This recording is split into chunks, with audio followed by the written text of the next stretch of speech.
AIDS is the 5th leading cause of death among people 25 to 44 years old. My biggest fear is watching him die. Yeah, death was nothing I ever thought about before. And not only just death, but suffering and then dying. And being a burden on the family, mom and dad having to take care of me because I was so sick I couldn't do it for myself. My biggest fear is that someday it's just going to catch up with him and just kind of overtake him. Suffering. People ignoring him, not having nothing to do with him. He is Duane. I mean, there ain't nothing different, he's just sick. That Duane hasn't figured out what he wants and where he wants to be by the time it's all over. And what are your biggest fears in the future for him? Him having to suffer and having to go through a hard time. Nobody wants their loved ones to have to hurt and go through a hard time, and when you got something like this, it lasts a long time sometimes. Most people with AIDS before age 30 were infected with HIV in their teens or early 20s. Usually when you go out looking for the man of your dreams or the woman of your dreams, you're looking for somebody who either makes a lot of money or looks good or treats you right, or, I mean, you're just looking for somebody who can take care of you, you and your family that you want to have or what have you. And usually HIV isn't tacked on that list. It's not one of the qualities that you go looking for in another person. So I guess that's just something to think about as well, as it's not easy getting a date when you have HIV. That seems silly to even care about or even worry about. But everybody wants to have somebody to love them and wants to be in a relationship and maybe wants to get married and have kids and all that kind of stuff. And HIV can really get in the way of that. Safer sex doesn't come natural. It isn't. If it did, you would have been born with a condom on. But you were not born with a coat on either. But you put it on in order to survive. Without it, you may die.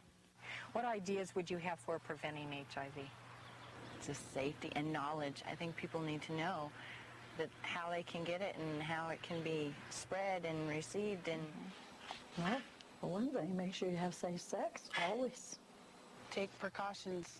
It's there. It can happen to anybody. A lot of people think, it couldn't happen to me, and it can. Yeah.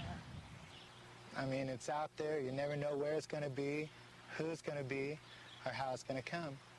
You just got to play it safe.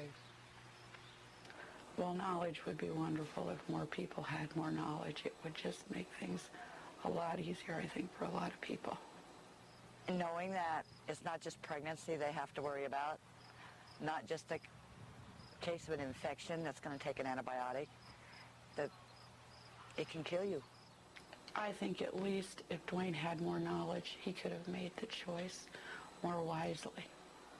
Whether or not he would have been exposed, I can't tell you that, because his actions are his choice. But at least he would have the information to make a good choice. Nearly 4 million teens get an STD every year. By the age of 24, 1 out of 3 sexually active young people will have an STD.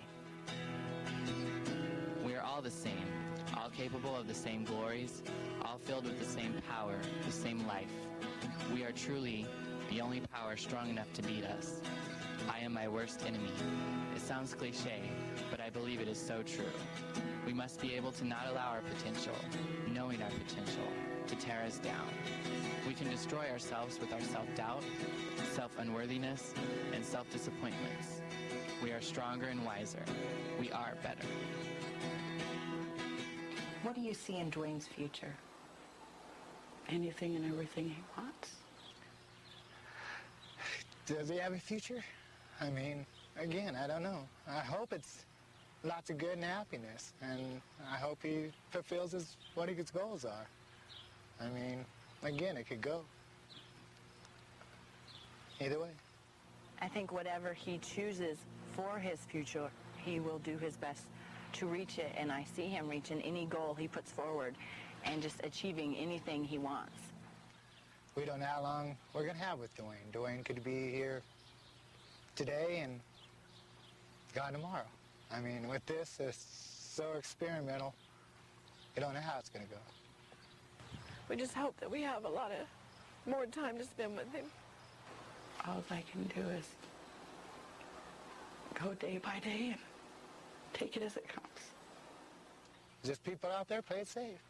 I mean, and if it does come down, just be there for your kids. Be there for your kid. He's going to need you, him or her, they're going to need you. And that's all I can say, is be there. I would just say love and support him. Don't think about it. Don't treat him any different, because when I hug Duane, I kiss Duane, my children, we don't think about that because we don't care about that because we love him. They're just as wonderful as they've always been, and they'll always be there no matter what happens, and to make the best of a bad situation. Just go for it. I don't really think about it myself. It's just, I still, like I said, I still think of him as who he is, not as the artist.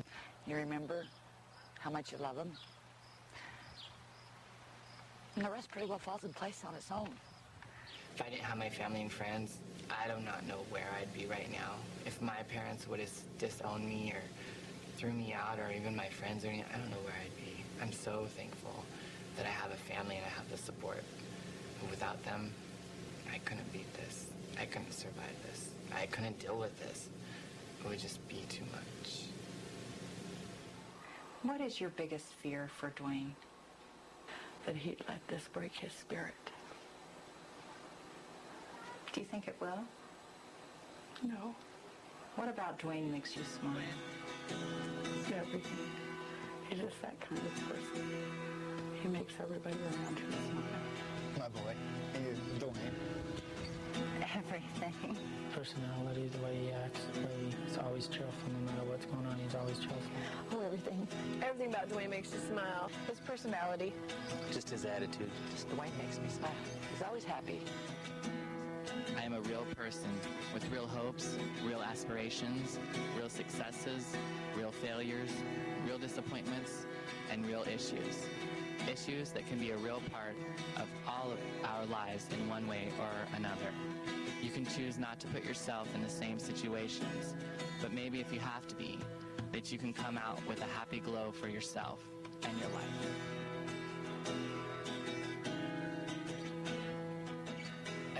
I'm doing this video in order to try to get people to think and to feel what it's like to have HIV, or force somebody to have HIV, so that they can just kind of realize and maybe think about the things that they normally wouldn't have thought about before, and to maybe make some better choices in their own life about their sexual behavior, their risky behaviors, and just really think about what they're doing and who all it can affect, who HIV can affect.